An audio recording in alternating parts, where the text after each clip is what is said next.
இருகப்பற்று அப்படிங்கிற ஒரு படம் வந்து கண்டிப்பாக பார்த்துருப்பீங்க. அந்த படத்தில் வந்து மெயினாக பேசப்பட்ட ஒரு புக் என்ன அப்படின்னா, அந்த 5 லவ் லாங்குவேஜஸ் அப்படிங்கிற ஒரு book. Acts of service, words of affirmation, quality timing, அப்புறம் வந்து sending and receiving gift, physical touch அப்படிங்கிற இந்த ஒரு லவ் லாங்குவேஜஸ் தான். பட் இந்த லவ் லாங்குவேஜஸ் மட்டும் இருந்துச்சு அப்படின்னா எந்த ஒரு ரிலேஷன்லையுமே லவ் நிலச்சி நின்றுமா? எனக்கு தெரிஞ்ச விஷயங்கள், நான் யோசிச்ச விஷயங்கள் என்ன அப்படின்னா, இன்னொரு ஒரு 3 லவ் லாங்குவேஜஸ் முக்கியமானது அப்படின்னு நான் சொல்லுவேன். அது வந்து ஒரு ஆணி வேர் அப்படிங்கிறது தான். ட்ரஸ்ட், ரெஸ்பெக்ட், ஃப்ரீடம் அப்படிங்கிறதாங்க. இந்த 3 விஷயம் இருந்துச்சு அப்படின்னா தான் இந்த லவ் அப்படிங்கிறதே நிலச்சி நிற்கும். எந்த ஒரு பர்சனையும் நம்ம முழுசாக நம்பணும். நம்ம லைஃப்பில் இருக்காங்க, ஒரு பர்சன் இருக்காங்க அப்படிங்கும்போது அந்த பர்சனாக நம்பணும், அந்த கேரக்டருக்காக நம்பணும்.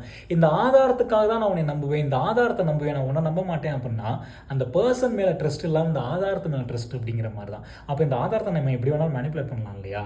ஸோ அந்த பர்சனை நீங்கள் முழுசாக நம்பினா மட்டும்தான் இந்த லவ் அப்படிங்கிறது வந்து நிலச்சி நிற்கும். Second thing, respect. நீங்கள் அக்செப்ட் பண்ணாலும் சரி, அக்செப்ட் பண்ணலை அப்படின்னாலும் சரி, இங்கே உள்ள ஒவ்வொருத்தருமே தனி இண்டிவிஜுவல் தான். அந்த ஒவ்வொரு இண்டிவிஜுவலுக்கும் பார்த்தீங்க அப்படின்னா நிறைய ஆசைகள், நிறைய கனவுகள்லாம் இருக்கும்.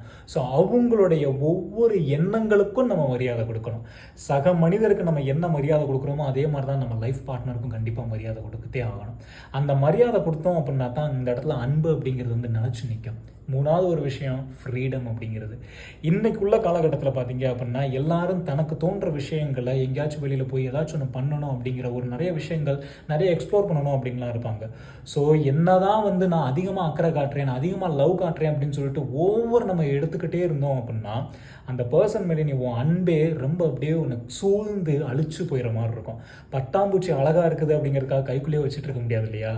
இப்போ அந்த பட்டாம்பூச்சிக்கு உன் அன்பை விட ஃப்ரீடம் ரொம்ப முக்கியம். அந்த பட்டாம்பூச்சியை கொண்டு பறக்க விட்டுப்பா, பல தோட்டத்துக்குள்ளே போய் திரும்பியும் உங்ககிட்டே தான் வரும். அந்த பட்டாம்பூச்சி வேறு எங்கேயும் போகாது. அது ரொம்ப அழகாக இருக்கும். உன் அன்பும் அந்த மாதிரி நிலச்சி நிற்கும். ஸோ இந்த ட்ரஸ்ட், ரெஸ்பெக்ட், இந்த ஃப்ரீடம், இந்த 3 ஆணி வேரும் கரெக்டாக இருந்துச்சு அப்படின்னா இந்த அன்பு, இந்த லவ் அப்படிங்கிற அஸ்திவாரம் கண்டிப்பாக பயங்கர ஸ்ட்ராங்காக இருக்கும்.